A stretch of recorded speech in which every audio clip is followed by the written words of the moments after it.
Je sais qu'il y avait des gens qui étaient déçus de ne pas voir ma tête, qui étaient déçus de ne pas entendre ma magnifique voix dans les dernières vidéos des top 10. Mais pas de problème les gars, ici dans cette vidéo vous aurez le combo visage et voix. Mais bon les gars, parlons des choses sérieuses, on n'est pas là pour parler de moi, on est là pour parler de ce qui va se passer sur le terrain. Et ça commence ce soir avec la Ligue des Champions. De toute façon, on a l'habitude, puisque ça revient toutes les semaines. C'est comme un vieux hit de Claude François, ça s'en va et ça revient. Ça s'en va et ça revient. On va essayer de se mouiller un peu plus et on va vous proposer 4 matchs que j'ai sélectionnés pour savoir quels seront les pronostics de ce soir.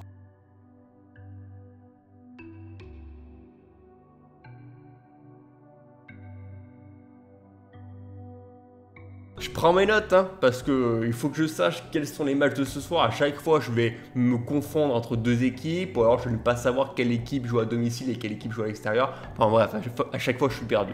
Donc le premier match pour lequel je ne vais pas parler, même si là en ce moment je suis en train d'en parler, ce sera Shakhtar Donetsk contre Mönchengladbach, qui je trouve finalement ce sont deux équipes qui ont créé des surprises et qui ont mis des bâtons dans les roues de l'Inter Milan et du Real Madrid. Et je pense que dès ce soir on pourra avoir une première surprise si l'équipe ukrainienne parvient à gagner à domicile. Enfin, je ne parlerai pas non plus de Lokomotiv Moscou contre l'Atlético Madrid, parce que je pense que même si c'est compliqué d'aller jouer en Russie par rapport aux températures très basses, je pense que l'Atlético, avec une forme assez bonne en championnat, va pouvoir déjouer cette équipe moscovite. L'autre match de ce groupe, c'est Red Bull Salzbourg contre le Bayern Munich. On sait que le Bayern Munich, c'est une équipe qui domine la scène européenne et qui n'aura probablement aucun mal à se défaire de Salzbourg, même si je trouve que l'équipe autrichienne propose une qualité de jeu exemplaire et qui met à mal pas mal d'adversaires. Enfin, je ne parlerai pas de Midtjylland contre l'Ajax Amsterdam, parce que tout simplement parce que ce sont deux championnats que je ne connais pas forcément, même si je pense que sur le papier, l'Ajax Amsterdam est largement favori face à l'équipe danoise. Allez, on commence. Pour moi, un des gros chocs et probablement le match qu'il va falloir regarder de par la qualité de jeu que les deux équipes vont proposer. C'est bien entendu l'Atalanta qui reçoit Liverpool. Deux équipes qui ont une faculté à se projeter vers l'avant, une faculté à jouer court et une faculté à proposer du jeu offensif. Donc forcément, dans ce genre de match, ça fait plaisir à voir. Tu as même un petit doute, tu te dis, putain ce soir, qu'est-ce que je vais regarder comme match? Et tu as presque envie de te dire, eh ben ce sera peut-être ce match que je vais regarder. Enfin, j'en sais rien encore. L'Atalanta, on sait très bien, c'est une qualité offensive, un jeu très simple, un jeu sans prise de risque, un jeu où ils essayent d'avoir un petit peu cette vision de jeu par rapport du terrain avec forcément le métronome, Papou Gomez, bien épaulé par ces deux pistons que soit Atebour ou encore Gosens. Mais après, c'est vrai que défensivement, c'est une équipe qui s'expose assez rapidement. Et si l'Atalanta a la balle et si l'Atalanta va jouer très offensivement, je pense que sur les contres, ils vont se faire pourrir. Parce qu'en face, tu as Liverpool, tu as la rapidité d'un Sadio Mané, d'un Salah ou encore la vision d'un Firmino. Tous ensemble, ça peut se projeter rapidement et ça peut justement être dévastateur sur les contres. Je pense qu'il y aura beaucoup de buts parce qu'en ce moment, Liverpool, c'est pas forcément la meilleure défense de Première Ligue, voire même la pire. Ils ont eu des pépins physiques, même si je trouve que le jeune Nate Phillips, ce week-end, a fait un très beau match contre West Ham.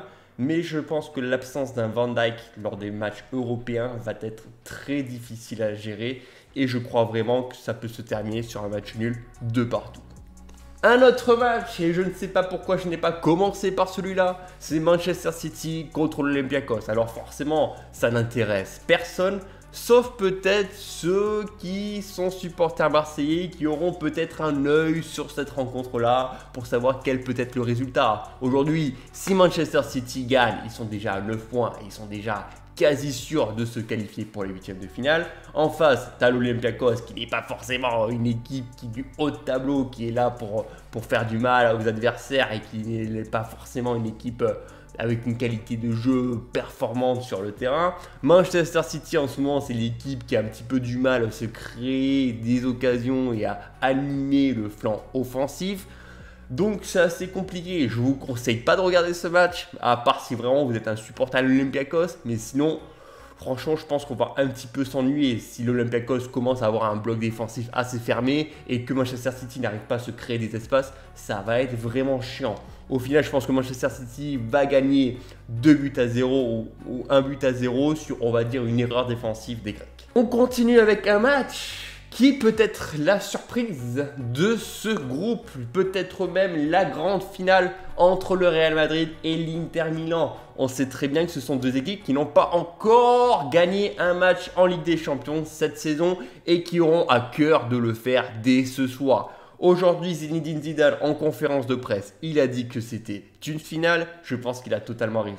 Le Real Madrid va donc jouer à domicile et on sait que par rapport à leur performance récente, que ce soit contre le Barcelone ou encore ce week-end contre Huesca, c'est une équipe qui sait manier le ballon, qui sait justement se créer des occasions et aujourd'hui en Ligue des Champions, c'est ce qui leur manque. Il va falloir qu'ils reprennent un petit peu plus cette confiance, il va falloir qu'ils essayent de se projeter vers l'avant et qu'ils mettent tout le temps en difficulté cette équipe de l'Inter Milan. La semaine passée, ils se sont fait battre 2-0 à la mi-temps, ils se sont mis en difficulté, mais c'est quand même le Real Madrid qui avait le plus d'occasions au cours de la rencontre. S'ils arrivent à réemployer le même type de jeu contre cette équipe de l'Inter Milan, qui est aussi réputée équipe offensive, ça peut mettre à mal, surtout que tu joues à domicile, donc tu peux essayer d'aller marquer des buts.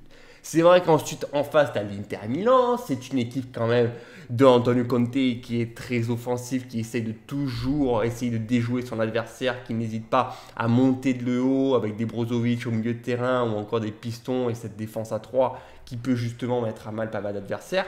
Mais tu perds quand même l'un de tes attaquants fétiches qui est blessé en ce moment, Romelu Lukaku, le véritable tueur devant le but.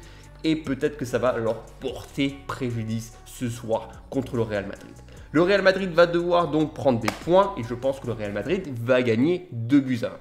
Et enfin, le match que tout le monde attend, le match de la peur peut-être pour les supporters marseillais, parce qu'au final, on se dit dans quel record on va s'adapter. Est-ce qu'on continue la série des défaites et on arrive à battre le record d'Anderlecht, ou est-ce qu'on arrive à ne marquer aucun but et là on se retrouve encore en difficulté, même si on fait un 0-0, mais on a toujours 0 but dans ce groupe, donc on ne sait pas trop dans quelle optique, dans quel avenir on se projette. Là ça va être un petit peu plus compliqué.